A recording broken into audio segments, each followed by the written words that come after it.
Welcome to the Snakebite, your home for all things Florida Southern College athletics, where we bring you inside access into the world of moccasin athletics. Here are your hosts, Andrew Polling and George Connolly. Good afternoon and welcome to the Snakebite. Alongside George Connolly, I'm Andrew Polling, and here's what the Mocs have been up to.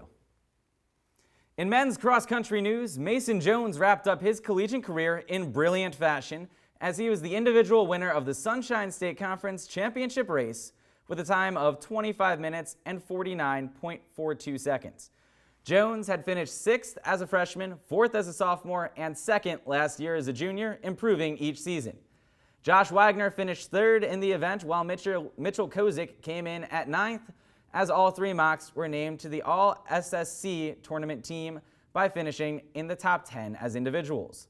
As a team, FSC placed 2nd overall. On the women's side, Sarah Zamont finished 5th as an individual with a time of 23 minutes and 28.06 seconds to help her lead the team to a 3rd place finish in their 6K event. Zamont and fellow junior Alana Gall, who finished in 10th place with a time of 24 minutes and 27.64 seconds, were both named to the SSC All-Championship team. The men's basketball team improved to 3-2 on their season following their 90-85 victory at Barry last night. Senior Jalen Hinton scored a game-high 28 points while adding 9 rebounds and 5 blocks. Over the weekend, Hinton added some big numbers to his career totals as he now has over 1,000 points, 600 rebounds, and 150 assists in his career, while he sits at 199 career blocks. Yesterday's victory was the 99th FSC victory for head coach Mike Donnelly. Both he and Hinton will look to hit their milestones in the Mocs home game against the University of Tampa tomorrow night. The JV baseball team opened their season with an 8-4 loss against Inspiration Academy last night.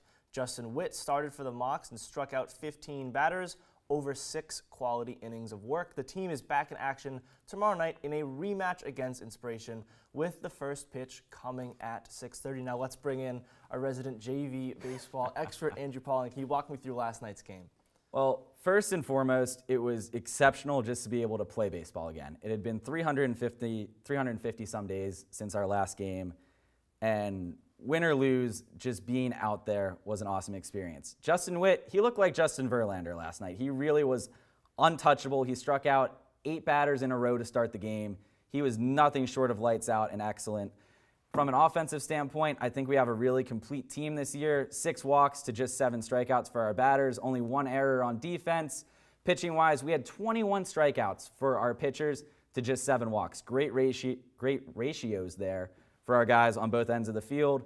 Then, of course, we have the rematch tomorrow, and Monday's game was live streamed. We got our first live stream ever. The guy running teleprompter for us right now, John Kristovich, was on the call for that, the young freshman, so that was awesome.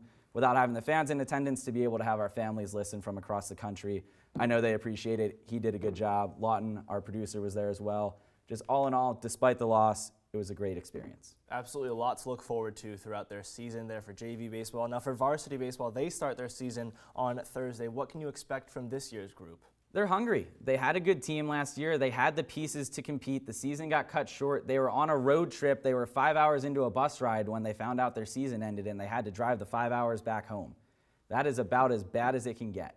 They are hungry. They are itching for more. They have a ton of returning players from that core: J.J. Necro, Thomas Spinelli, Jacob Teeter, Christian Maglich, Vaughn Brown, Dylan Costa, Zach Scott, just to name a few. Their first games on Saturday. Their first home game, doubleheader on Saturday, first actual games Thursday on the road. And I'm telling you what, this team is itching for another South Regional title and another berth to the playoffs here. Absolutely. Once again, a ton of excitement around that team as well. Thanks to those insights, Andrew. And now let's check in on swimming. Over the weekend, the swim teams honored their seniors in their meets against St. Leo. On the women's side, Maria De Bea and Kimi Chang were recognized prior to the Mocs' 65-41 and 74-44 victories.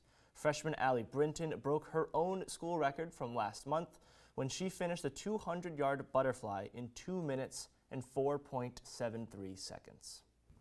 On the men's side, 7 seniors were honored as Carlos Bernardi, Miguel Bernardi, Pedro Bernardi, Mateus Lopez, Calvin Jiang, Luca Prostren, and Brandon Dyke all took place in a pre-meet ceremony. The Mocs ended up winning both meets, outscoring the Lions 56-50 in the first meet and 82-33 in the second. In current events, the women's golf team is competing in the St. Leo Invitational. Through day one, the Mocs sit in third place with Lauren Perez leading the team as she was tied for fifth heading into play earlier today. A final result from that tournament will be up on fscmocs.com later on today. Also in upcoming news, softball will open their season tomorrow with a doubleheader against Palm Beach Atlantic starting at 3 o'clock p.m. Eastern, while baseball will be opening their season on Thursday in a road game against the Sailfish. Their first pitch will be coming at 6 o'clock. That is all from us this week on the Snakebite. Alongside Andrew Pauling, I'm George Conley. We'll see you next week at 5.